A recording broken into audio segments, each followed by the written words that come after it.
Bienvenue sur le banc des joueurs. Diane Ouellette, responsable de communication de la Ligue de hockey d'excellence du Québec, volet masculin.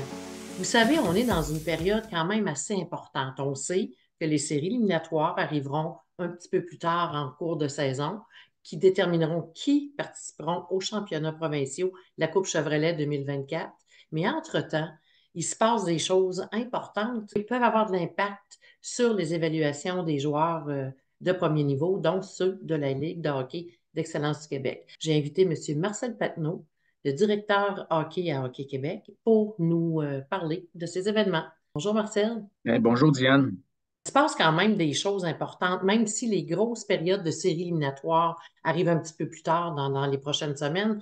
Entre ça, il y a quand même des événements importants pour les joueurs. Effectivement, entre ça et après également, il y a toujours des événements plus officiels pour de la part de Hockey Québec pour faire l'évaluation du talent sur notre territoire. Donc, comme vous avez parlé tantôt, là, les séries éliminatoires et la Coupe Chevrolet, c'est un endroit également où on fait de l'évaluation. Mais la prochaine étape pour nous, qui est très importante, que les parents sont très au courant à ce niveau-là, c'est les prochains Jeux du Québec, où là, les M14, les joueurs de moins de 14 ans, nos M15-3A surtout, certains M15-3 élites qui ont, en guillemets, surclassé. Là. Donc, pour nous autres, c'est cet endroit-là qu'on fera d'évaluation du talent pour raffiner, améliorer nos listes de recrutement pour s'assurer qu'on a un bon œil sur le talent québécois. Ça, c'est un des événements qui aura lieu, comme vous le savez, là, dans la région de Sherbrooke, du 2 au 5 mars. Là. Donc, c'est une des activités qui est très importante pour nous. Suite à ça, ben, une fois que la saison est terminée, hein, les séries éliminatoires, la Coupe Chevrolet, puis on a nos Coupes Bel Air directes. Donc, la première qu'on aura, ce sera encore pour les M14. Donc, pour les M14, c'est une année très chargée. C'est une année où là, on fait beaucoup d'évaluations. C'est vraiment la première étape que prend beaucoup de temps pour s'assurer qu'on regarde les différents talents québécois. Donc, du 3 au 5 mai, à Sherbrooke également, il y aura la Coupe Bel Air directe pour les M14 et par la suite, il y aura à Saint-Hyacinthe du 10 au 12 mai la Coupe Bel Air direct, mais pour le M13. Donc, pour le M14, c'est 8 équipes qu'on sélectionne et pour le M13, c'est 12 équipes. Suite à ça, ben encore pour les M14, surtout les parents du M14, il y aura le Cross Border Challenge, un nouvel événement qu'on aura contre Ontario du 16 au 19 mai. Donc, des 8 équipes qu'il y aura à la Coupe Bel direct, on sélectionnera un total de 4 équipes pour participer à cette activité-là. Donc, pour nous, là, ces événements-là vont nous permettre de bien identifier les différents joueurs pour garder le talent québécois. Donc, nos gens, les gens qui font du recrutement et surtout également les directeurs techniques de franchise qui nous aident beaucoup à identifier le talent. C'est ces événements-là qui font en sorte qu'on améliore, on regarde nos listes, on change de position. Puis c'est toujours un des éléments importants que les parents doivent comprendre, c'est qu'on parle des joueurs un à l'autre, puis des fois, c'est des choix, c'est des sélections qu'on fait. Donc, souvent, les parents nous demandent au Québec, est-ce qu'on peut avoir une évaluation? On peut savoir pourquoi sont les classes? Que pour nous, exemple de le comité, ben, on dit ces 10-là, c'est certains qui sont dans le groupe. Après ça, on identifie, ben, il y a un 12e, un 13e, un 14e, un 15e, un 16e et ainsi soit-il. Là. Chaque année, il y a des changements, des modifications qu'on fait. Donc, c'est un peu la façon qu'on procède. Pour le Cross Border Challenge, c'est un nouvel événement et c'est une compétition qui va être assez Assez importante, relevé. assez relevée. Et, non seulement Hockey Québec et les branches de l'Ontario, ça va être également Hockey Canada qui va travailler de concert avec nous autres pour cette activité-là. Là, on croit que c'est une bonne façon de donner on appelle ça des touch points, donc un nouveau touch point pour nos joueurs, puis se comparer avec les Ontariens, c'est toujours quelque chose qui est important. Il y aura ça, non seulement la M14, on va refaire 4 équipes avec les 8 équipes, et il y aura également le M15, ceux qui ont déjà participé au challenge la Ligue Midget 3. On avait 2 équipes, si vous vous rappelez, Oui. on avait 2 équipes. Il y a des joueurs qui vont être délaissés, il y a des joueurs qui vont s'ajouter. Donc, on est après regarder, on a eu les évaluations des entraîneurs, on a évalué, puis il y a certains joueurs qu'on n'a pas été satisfaits, parce qu'il y en a peut-être d'autres qu'on doit regarder pour rajouter. Donc, on ajuste tout le temps. les parents deviennent comme c'est la fin du monde. Là. Ça fait partie, comme tu interne, ça fait partie de la game. Ça fait C'est partie ça. de Et ce qui est l'évolution. important que tu dis aussi, Marcel, c'est que c'est une liste qui est vivante. C'est-à-dire que c'est pas figé, là. C'est pas parce que vous êtes parti avec 40 noms au mois d'octobre, exemple, que vous avez encore les mêmes 40 sur la liste rendue au mois de mars. Ça l'a bougé, ça l'a changé. C'est très important. Puis surtout, tu ne connais pas un joueur tant que tu ne l'as pas côtoyé. C'est Ouais, souvent c'est souvent comme les recruteurs, la façon qu'on procède, on voit le talent, puis on dit, wow, il y a telle qualité. Mais une fois que tu vis avec, ça fait partie de l'évaluation, de ses comportements, sa façon de procéder, sa capacité d'apprentissage. Ça, c'est un élément souvent que les parents ne prennent pas en considération, mais c'est un élément très important. C'est la capacité d'apprentissage du jeune et dans les d'adaptation. situations L'apprentissage et d'adaptation. l'adaptation, parce que vous les dépaysez un peu, vous les amenez à travers de d'autres joueurs, d'autres équipes, des adversaires qui ont peut-être eu pendant toute la saison. Ils se retrouvent coéquipiers, des joueurs qu'ils ne connaissaient même pas. Puis en plus, l'autre événement, vous recommencez encore à faire de nouvelles équipes. Donc, ils sont toujours en train de s'adapter, veut pas. Ce sont des entraîneurs différents aussi. Souvent, c'est souvent le cas. C'est des entraîneurs différents. Cependant, qu'est-ce qu'il faut comprendre aussi? On a une façon de jouer, on a un curriculum qu'on met en place pour s'assurer que les joueurs jouent de la façon qu'on pense que ça va les aider dans leur cheminement comme joueurs de hockey pour évoluer, soit M18-3, junior majeur, Ligue nationale, quoi que ce soit. Tu sais, il y a une façon de procéder que souvent, ces joueurs-là sont les joueurs élites de leur équipe, puis ils jouent d'une certaine façon. Hein, mais là, cette façon-là n'est plus la même quand tu gradues dans le niveau du hockey. Tu as un Ouais. ajustement à faire, tu as des composantes à appliquer, tu as des situations à améliorer. Il y a plein de choses. Le hockey, comme tu sais, ça change fréquemment. Il y a une façon de procéder. Nous, on travaille beaucoup avec notre curriculum, puis on en discute, on échange avec les entraîneurs, puis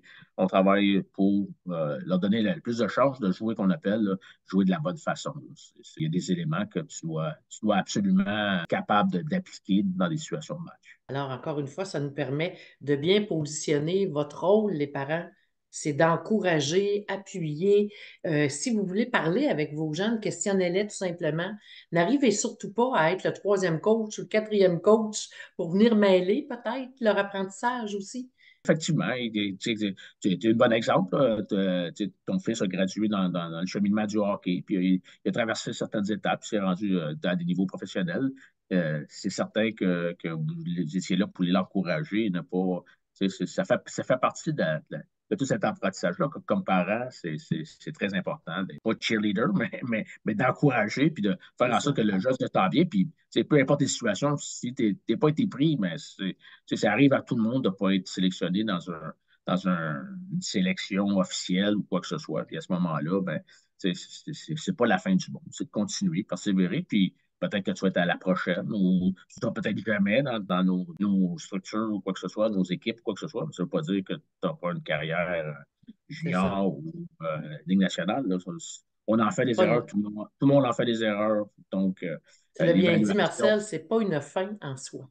C'est un processus. c'est effectivement, c'est C'est un ça. processus à long terme. Puis il y en a qui sont capables de bien s'ajuster et s'améliorer. Puis je l'ai vécu comme directeur général d'équipe junior. C'est arrivé que des joueurs qu'on a recrutés, nos recruteurs étaient bien sûrs de leur talent, mais quand ils arrivent avec l'entraîneur, des fois l'entraîneur dit non, il ne sait pas jouer dans telle situation, il ne sait pas faire ça. Ça arrive tout le temps. Donc, c'est ces deux choses, d'être recruté, d'être vu, puis de faire une équipe, ben on le vit tout le temps. Il y a toujours des joueurs qui arrivent à des camps d'entraînement, puis c'est des joueurs que peut-être les organisations n'avaient pas mis comme premier, deuxième, mais c'est le joueur qui a été gardé pour l'équipe parce qu'il joue de telle façon, puis il sait comment jouer la game. Puis c'est un peu ça le hockey. Il faut que tu sois capable d'appliquer des choses dans les moments précis. Qu'est-ce qu'on peut dire à un joueur qui doit faire actuellement, là, d'ici ce temps-là, que pendant que ces évaluations-là ont lieu, alors qu'ils sont évalués pendant leur match, ils sont évalués pendant les compétitions, soit le challenge qui s'en vient en fin de semaine, M15, est-ce qu'il va y avoir une évaluation là, possiblement, au Saguenay-Lac-Saint-Jean? Comment on doit se comporter comme joueur de hockey en sachant ça? D'un, dans son équipe originale de la LHEQ, c'est de bien se comporter, d'être. On leur parle souvent dans toutes nos conférences, quoi que ce soit, c'est d'être des bons coéquipiers. Je pense que c'est la première chose qu'ils doivent s'assurer. que l'organisation de la LHEQ sont prêts à nous soumettre le nom puis nous dire que dans un premier temps, c'est-tu un bon coéquipier? Est-ce qu'il travaille fort? Est-ce qu'il écoute les consignes? Ça c'est une première étape. Si le joueur n'est pas recommandé ou nous dit non, il n'est pas très vigilant, il ne s'entraîne pas, il n'est pas sur leur classe, et ainsi de suite. Il ne fait pas attention à son alimentation, il ne fait pas attention à son hydratation, l'activation, les retours au calme, il n'écoute pas. C'est sûr que l'organisation va avoir de la difficulté à nous recommander parce qu'il ne sera pas capable de continuer avec nous parce que c'est des éléments qu'on regarde continuellement, savoir comment il se comporte dans un premier temps. Parce que nous aussi, là, plus il va cheminer, ben, il faut le recommander à Hockey Canada, il faut le recommander dans différentes situations. Donc, c'est bien important. Moi, je pense que la première chose, puis de ne pas se casser la tête sur les autres éléments, bon, tu vas l'apprendre à jouer la game. Ça va arriver, puis tu vas améliorer ta technique, tu vas améliorer tes habiletés. Mais si tu n'es pas un bon coéquipier, puis tu ne cherches pas à t'améliorer dans un premier temps, ça ne pourra pas réussir. Pas de faire en soi, puis de continuer, puis on ne sait jamais qu'est-ce qui peut arriver. Puis, nos recruteurs, nous, de Hockey Québec, si on a vu un changement de comportement, le joueur s'est amélioré, bien, ça va nous faire plaisir de l'inviter. Puis sûr qu'on va retrancher, c'est malheureusement quand on a pris des décisions comme organisation avec les entraîneurs et les recruteurs que, OK, on va donner la chance à un autre. C'est comme ça dans le monde du hockey. C'est comme ça dans le monde du sport élite, de toute Ben, façon. dans le sport élite ou même dans le corporatif, s'il y en a qui sont meilleurs que d'autres, ben ça arrive. Il y a des promotions, puis il y a des gens qui sont réaffectés à d'autres postes, et ainsi de suite. C'est ça la vie. C'est un changement. C'est pas ABCD tout le temps. Ça peut être différentes lettres. Là. Si tu peux aller du A au E, puis revenir au C, puis au D. C'est ça la vie. Le hockey, c'est une école de vie. On l'entend souvent, on se le fait rappeler et c'est un fait, là. Alors, on sait par contre pertinemment, Marcel, qu'avec toutes ces structures-là que vous proposez au niveau des compétitions pour les joueurs, pour démontrer leur talent, ça a sûrement un impact quand on parle du M18, du junior majeur et même de la Ligue nationale, pour enfin considérer le talent que nous avons au Québec, Marcel. C'est une façon pour la fédération de s'impliquer dans le cheminement du joueur. Malheureusement, on arrête, nous, à M15, M16 à l'occasion, mais façon de contribuer, puis essayer de les encadrer le plus possible à bas âge, puis en commençant à 12 ans, 13 ans, 14 ans, 15 ans. C'est à nous, au niveau de la LHEQ, au niveau de Hockey Québec, de trouver des façons pour leur faire comprendre les prochaines étapes et d'arriver avec des notions, des éléments qui peuvent, quand ils vont arriver au M18 ou au Junior majeur, mais ce ne sera pas de l'inconnu pour eux autres. Ils vont déjà avoir une formation qui semble assez adéquate là, pour le cheminement du joueur au Québec. Alors, on te remercie, Marcel, de nous avoir communiqué ces informations-là qui sont très pertinentes pour la balance de la saison 2023-24.